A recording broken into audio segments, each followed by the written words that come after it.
addendum to the introduction. Nevertheless, the first 7 or 8 questions are going to be about how awesome I am. Okay. Let's just jump right into it.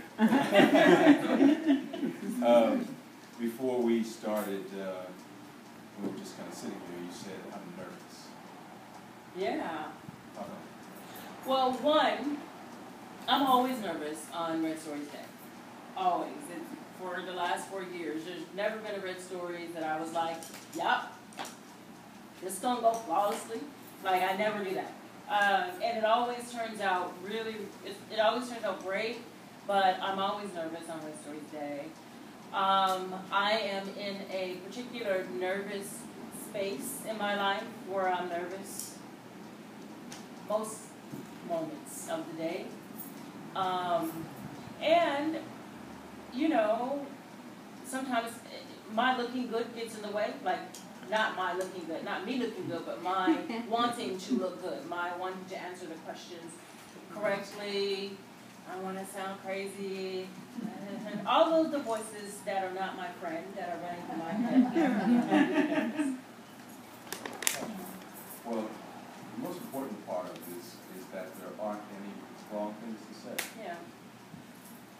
It's all an opportunity for everybody to get to know you more than they know you, as much as you want them to know you.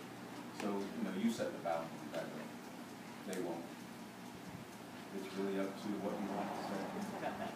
Yeah, I'm just the flashlight. The flashlight, I Yeah. like that.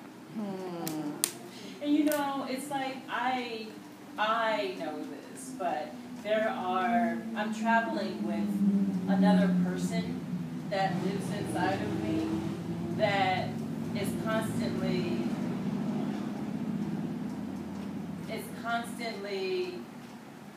talking. And that person is not my friend. It knows it's not. That person is like, and it's sassy, it's witty, it's snarky, it's you're gonna say something dumb. I don't even know why you're doing this. You should just cancel their stories right now, because that's gonna be dumb. What you say is gonna sound so whack, and nobody's ever gonna come back to their stories again. You know that, right? This is the last story. Like, it just doesn't stop. Yeah. Well, let's say she's not your friend, but she's related to you.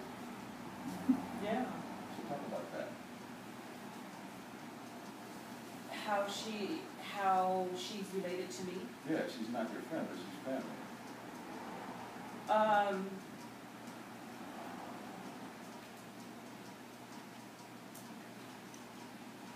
She is family. And she's me too.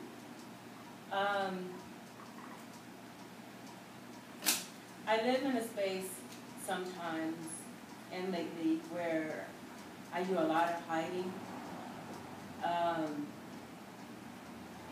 I do a lot of, I'm fine. I do a lot of that. I do a lot of I'm fine. And I'm fine the hardest and the most when I'm really not. And so the more I'm in that space, the louder she is. And no, she's not. She is my family, like, and I think that she exists to say, you can just tell the truth.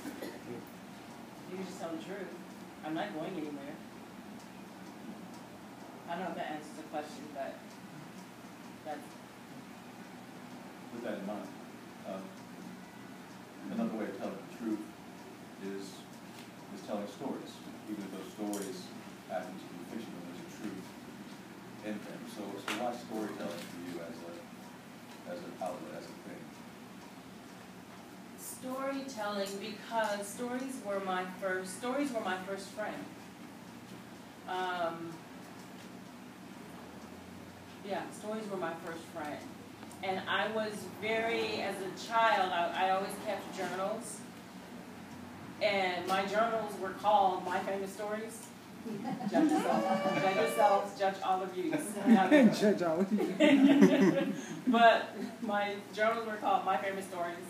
And I was very bad at hiding, that this isn't me, right? So I would, if I had a bad day, and if Donny was the cause of my bad day or whatever, I wouldn't use his name, but I would say, this is a story about a really mean boy named Bonnie.